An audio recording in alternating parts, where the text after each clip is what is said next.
అలాగే ఇవాళ రామ్ గోపాల్ వర్మ గారిని కూడా ఏదో చేసి మెత్తబరచాలనో లొంగించుకోవాలనో ప్రయత్నం చేస్తున్నారు పిచ్చితనంగా. నేను ఒకటే మాట చెప్తా, రామ్ గోపాల్ వర్మ మీద కేసు పెట్టాడు. కేసులో ఉన్న పత్రాలు ఇవ్వాలి కదా. ఏం కేసు పెట్టాము, ఎలా పెట్టాము, ఎఫ్ఐఆర్ ఏంటి, దానిలో అభియోగాలు ఏంటి, అవేమీ ఇవ్వరట. ఈ లోపల రామ్ గోపాల్ వర్మ గారు కోర్టుకు వెళ్ళాడు. కోర్టుకు వెళ్తే కోర్టు వారు ఏమన్నారంటే క్వాష్ చేయడానికి అంగీకరించలేదు. తర్వాత బెయిల్ పిటిషన్కి వెళ్ళాడు. Bail is pending in the high court. మరి ఏం జరుగుతుందో చూడాలి. ఈ లోపల మద్దిపాడు నుంచి హుటాహుటిన పోలీసులు బయలుదేరి వెళ్ళిపోయారు. ఒక పెద్ద టీం వెళ్ళిపోయింది.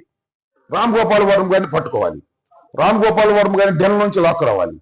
రామ్ గోపాల్ వర్మ గారు డెన్లో ఉన్నాడా లేదా?